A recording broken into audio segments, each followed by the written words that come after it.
We're starting off with the monthly space news, covering roughly the last month. Oh, and I promise I will actually get to all those pictures there. Okay, we'll start off with news about low Earth orbit kinds of things. First part will be that private space tourism, that is all private space tourism, has finally reached low Earth orbit. It's not just 10 minutes up and down. And also, also there's some interesting experiments being carried out on the International Space Station, and we'll talk about some of those. So this is what I call the serious space tourism, in that it's really using the same hardware that we're actually going to use to get into space, leaving things, in orbit or beyond. So this was the first all private orbital mission. We've had private tourists in the past that have gone up into space, but typically they went up with a government astronaut or two or more, and they're not doing that now. This is really all private, where private citizens went up in a SpaceX Crew Dragon capsule. It was modified, and the modifications are kind of interesting. You can see it on the picture here. There's a little glass dome up on top. Normally, that nose cone opens up, and that's where the docking occurs if they go and dock with the space station. But they're not doing any docking in this particular mission. This is just an orbital mission, not connecting up with the space station. So they put a nice big glass dome in there. The artist didn't really think this one through too much, because really the people that are in that capsule kind of want to see the Earth. So they, in the actual flight, they rotated it around, either facing downward or at least horizontally. They were up in a higher orbit than your typical space station orbit, well, the space station orbit, up at 364 miles, which is in the range, but it's definitely above it. That is, in fact, higher than anyone has been in 2 decades. 2 decades ago, there was the mission to repair the Hubble Space Telescope, and they actually went up higher than that. But so this is actually kind of quite an achievement here. It is interesting that this is fully automated. The whole thing doesn't actually, in theory, need any crew interactions at all. But of course, if something goes wrong, they wanted to be sure that people could handle it. They trained for 6 months to handle all kinds of emergencies. So they learned a little bit about orbital mechanics. They learned about all the systems on the capsule. This whole thing was a fundraising effort for St. Jude's Children's Hospital, led by the billionaire Jared Isaacman. He put in 100 million to kick things off, and I think they more than reached the goal they had, which was getting another $100 million. Well, Elon Musk kicked in 50 million right there, so that helped. Now, in the past, typically, everybody has gotten money from NASA, well, including SpaceX along the way.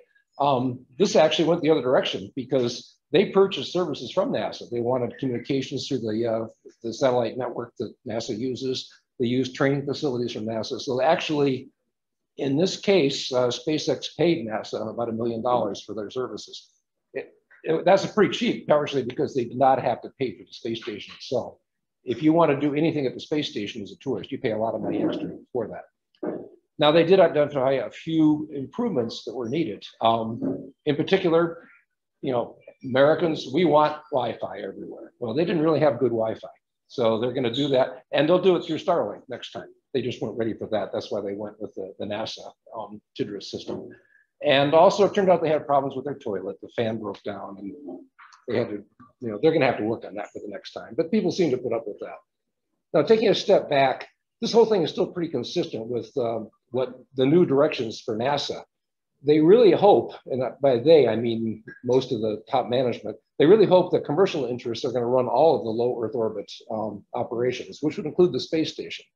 At some point, the current space station is retired, and presumably some private space stations by companies like Axiom will be put up there.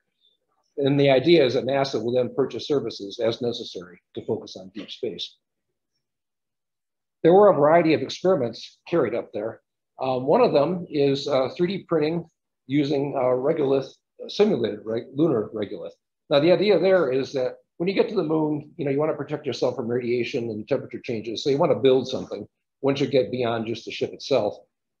It's still a little iffy how it's going to work out digging into underneath. And until we've done more prospecting, we don't know how well that's going to work out. For the next best thing is just basically to build structures on the surface. And the same is true for Mars. So they're doing the same kind of thing. So they're looking into 3D printing for habitat construction. So they're doing some practice. they've done this kind of thing, obviously experimenting on Earth, but they want to try it in low gravity. So, you know, the moon at least has some gravity. It's really microgravity up at the space station, but that's an extreme case. They want to know, how is this going to work out? A second thing you're doing is there's a robot arm that was specifically designed for space that's gone up there. And the company that built this, a Japanese company called Yutai, they have a very ambitious goal.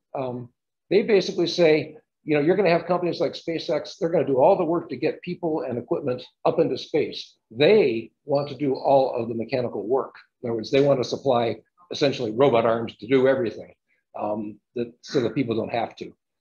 Fairly ambitious kind of a goal. So they're setting up a robot, and what they're doing in this particular test is inside the Bishop airlock, they're going to do some assembly operations and, you know, sort of practice and also cabling.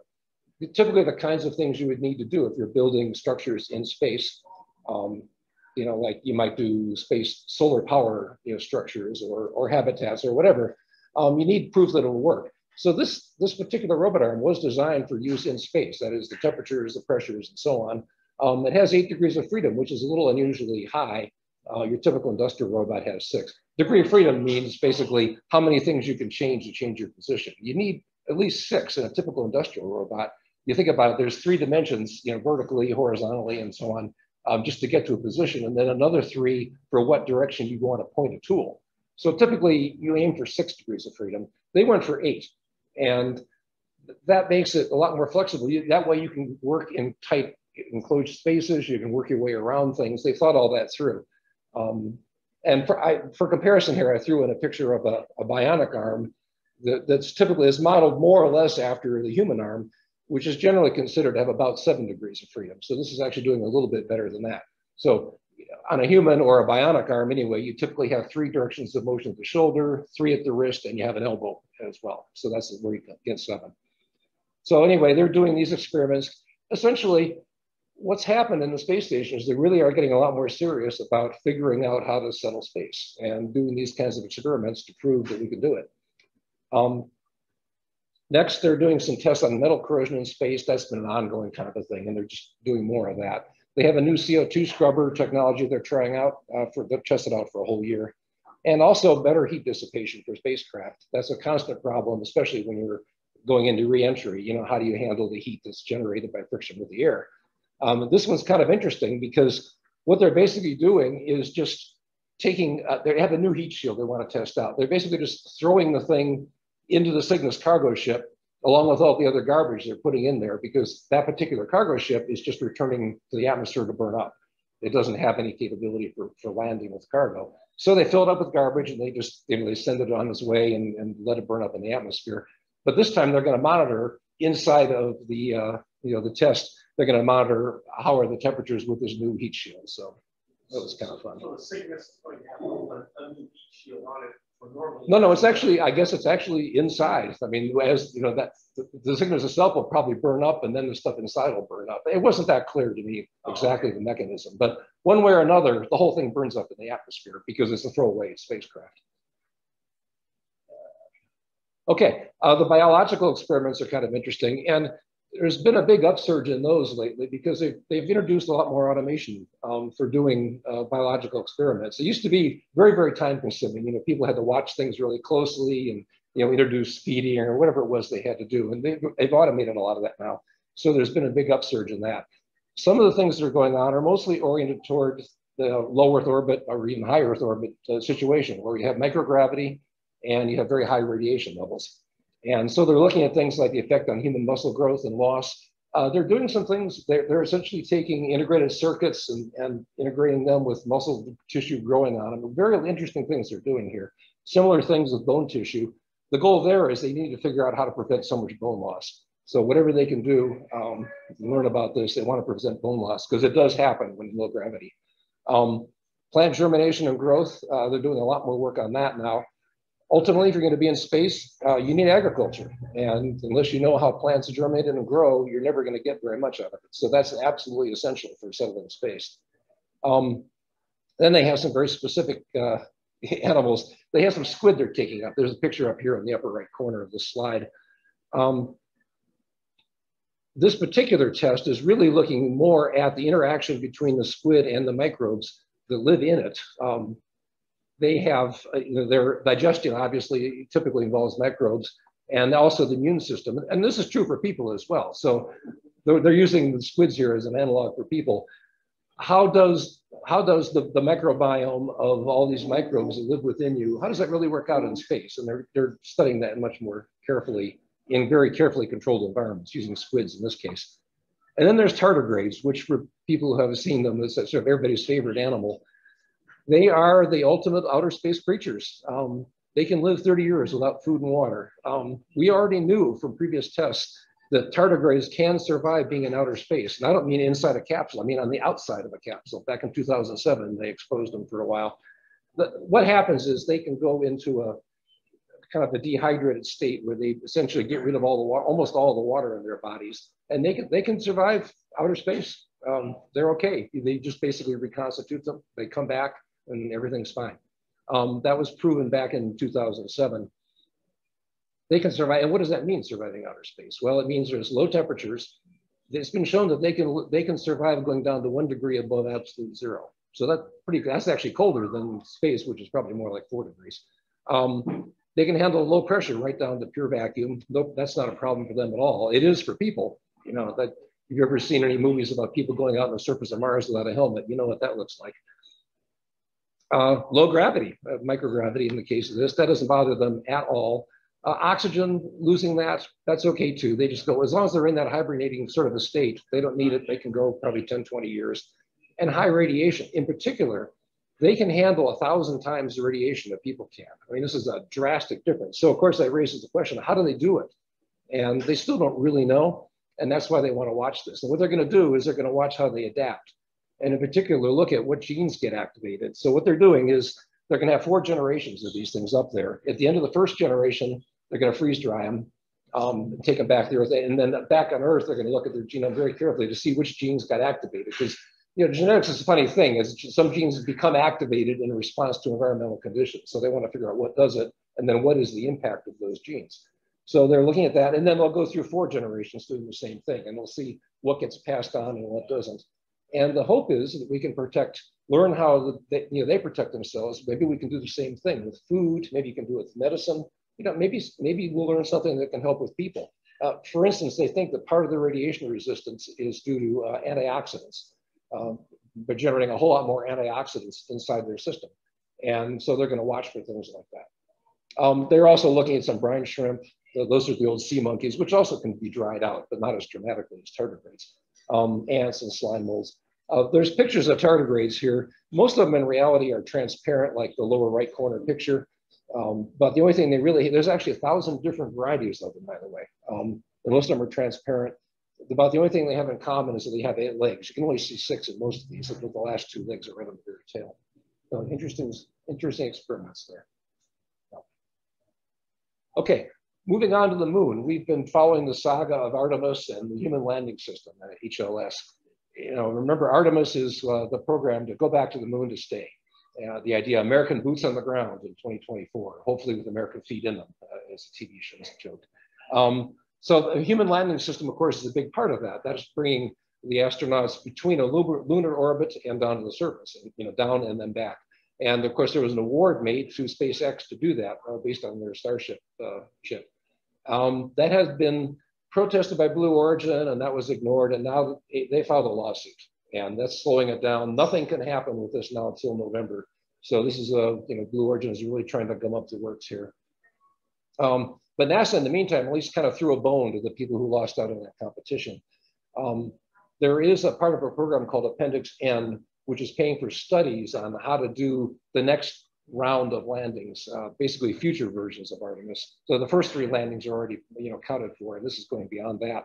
But this is not very well defined. They're going to talk about the concepts and the risks. It's basically just throwing some money at them so to keep the competition alive, which is sort of a standard approach that's been used in defense and aerospace for a long time. Send some money off to the people who lost so that at least they keep in the game. Okay, Mars related, sorry to report you just missed it. You could have signed up for NASA's latest Mars habitat analog. But that ended in September. And I'll talk a little bit more about past and future habitat analogs, meaning simulated habitats. The new one that NASA is coming up with is called CHAPEA. It's an acronym for Crew Health and Performance Exploration Analog. And the idea is, in the picture you see on the upper part of this slide is giving a vision of what things might look like in a Martian settlement, where you do some 3D printing of a structure, you incorporate portions of the spacecraft that you came in, since you don't have any other use for them at that point. So this particular one is a new one. It's going to be built at Johnson Space Center, or in fact, it is already in progress. It's largely built already. It's about 1,700 square feet, and it's going to be printed 3D. You can see that in the lower left corner of this slide here. This is in the middle of the 3D printing. So the 3D printer itself is these posts over on the right-hand side of the picture. There's tracks so it can slide, across, and then there's a shuttle that goes back and forth with a 3D printer nozzle, which is shown in the lower right corner here. And it's extruding this stuff they call lavacrete, which is basically just Portland cement, but they throw in some lava, and they patented that. Now, this unfortunately uses water. This is just conventional. When you get down to it, this is basically conventional cement that we use on Earth. Probably not what you're really going to want for Mars ultimately, because that would take a lot of water. And if you're going to do that, that means you have to have a lot of extra water or processing steps. It just adds a whole lot of complexity. So what they're really working on is figuring out just how to just use a regolith itself. And that's true for both the moon and for Mars. I'll get to that in a minute. But the idea is essentially you melt it. And you can melt it with lasers, with microwaves, or any way you want. You turn the stuff into lava.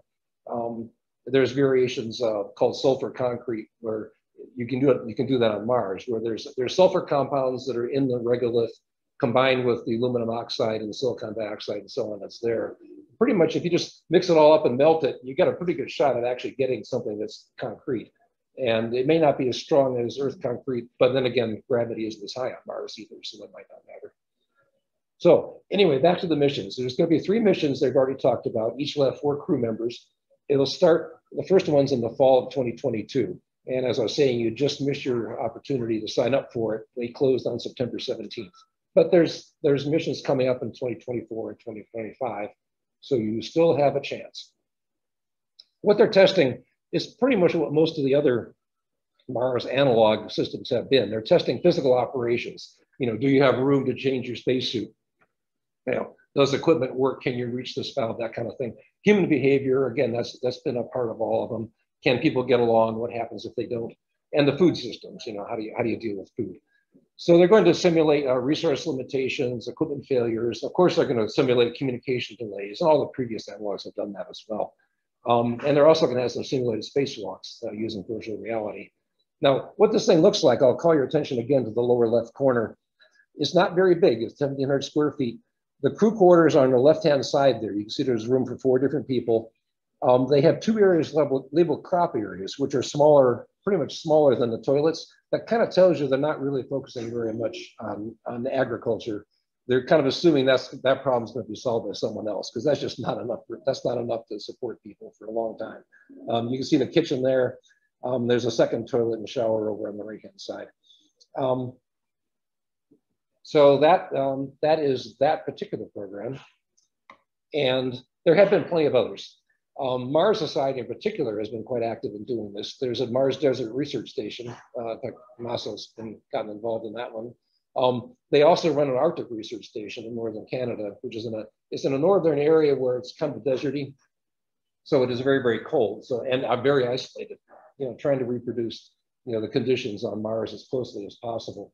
You can see the pictures here, the Desert Research Station on the top right, and the next one is the Arctic Station. NASA has long run one in Hawaii, up in Mauna Loa, on top of the volcano there. And right now, all these things, by the way, right now are pretty much on hold because COVID has slowed everything down, but they're going to get going again. And they're going to be doing more lunar simulations in the case of the Hawaii installation. There isn't that much difference, if you're going to be stuck inside of a tin can for Mars versus the moon. So, they just pretty much put on sunglasses so you don't see the red dirt, and you're good. The Russians have always been active in this kind of thing. They've had a facility. The current one's called NEK. they often have had the pressurized, sealed, airtight kind of containment systems, unlike most of the others on this page, which are not, other than Biosphere 2, which are not. They've had various projects and they have more plans. They've always been active in this. China is a newcomer. They're coming in on this. They have a Mars camp off in the Gobi Desert, northwest China. It looks like it's mostly for tourists, kind of a combination of Space Camp and Disney World. Remains to be seen. They are planning on doing some astronaut training there, is what they're saying. And they also have a Mars village in the Tibetan Plateau, and not actually, probably not that far from the other one. And that one is purely for tourism. I mean, they pretty much sell it as a Disney kind of a thing. So it remains to be seen how much research will get done there. And then there's a whole variety of previous ones. I'll just highlight Biosphere 2 really in a way was a Mars analog that was envisioned as being a system to try out living in space. Their goal was way out there in the sense of being totally self-contained other than energy, basically totally sealed and living. And all these other ones really are kind of the other way. They're assuming still pretty much almost everything done mechanically. And the real answer we need is something in between. And that's what's coming along now. I'll highlight two of them. Mars Science City in Dubai, that had been on hold for quite a while. They hadn't acquired the land, or they had the land, but then it turned out Dubai was expanding so fast, the neighborhoods all filled in around it, and they decided that wasn't a good idea. So now they're moving ahead. They found some more remote land. It isn't that clear to me how much is really going to be tourism and how much is going to be real research. They do have a real space program. They did send a satellite to Mars after all. So they probably are doing something real there, but how much is tourism, I don't know. The other interesting one coming along is called SAM, or Space Analog for the Moon and Mars. This is by the University of Arizona. It is a sealed habitat for 1 to 4 people and plants. It's in construction, not fully funded. This one's interesting because it's at the Biosphere 2 site. They took the original test module, which was kind of a scaled down version of the final Biosphere 2, 480 cubic meters. That's shown in the picture on the bottom left of this slide. And it was built in '87. This picture was taken after that, but it gives you an idea. It wasn't all that big. But they're going to start with that. They've refurbished it, and they're also putting in new living quarters, a kitchen, a common area. You can see to the right-hand bottom side here, portions of that, where there's an airlock on the far right-hand side, and there's some structures here. They're also going to be throwing in things like a synthetic lava tube, so to get people used to the idea of living maybe in a lava tube on Mars. And they'll have CO2 scrubbers and so on. The main point for them is that they're trying to be more realistic. Starting with where we are now, where it's mostly mechanical life support, how do we make that transition toward getting more and more biology involved, more and more plants, basically? And they're going to be studying how do you make that transition and what does it look like? And also they're going to be making their computer models publicly available. There's a simulation it's sponsored right now by National Geographic, where you can build models and it's available to the public, and it's called CIMOC, and that will be available on there. Okay, that brings us to our question of the day. How many launches have there been since the last meeting? Take a guess. Those of you who are remote, if this is still working, are probably seeing, I think you're a little high on that one, but and that's the fun, nobody really knows. Okay, that's a guess of 7. I think Nathan probably saw my slides, so he actually knows. and he's lying because the answer is not 7. Okay, we'll just go ahead and we'll cut to the chase here. The answer is 10. That's how many there have been since the last meeting. Unless something launched today, we'll throw that in next week. Or next month. There's not that much to report here. One failure among them. There's some big launches like Landsat's Earth Observation Satellite. These kind of things are big satellites. OneWeb's putting up some more of their internet service satellites and so on. But I think in the interest of time, we'll move along to questions, comments, and then we'll get on to the main speaker. All right, so anybody have any comments or discussion topics related to the news? Or how about from the people online? Also, anybody have any? No? Okay, well, maybe we should just go ahead and move on to the speaker. Elena Zhu is very, very, very accomplished. She's grown up in 4 different countries, speaks 5 languages. She wrote a book, and the book, the picture here is in the lower left corner. You can get it. If you're quick, you can still get it for 99 cents on Kindle. But you have to be pretty quick about it. That goes away pretty soon. Her topic is Into the Unknown, Human Exploration in the True Space Age. I mean, we're finally there. You know, in a way it was kind of fake before, but now we're really there.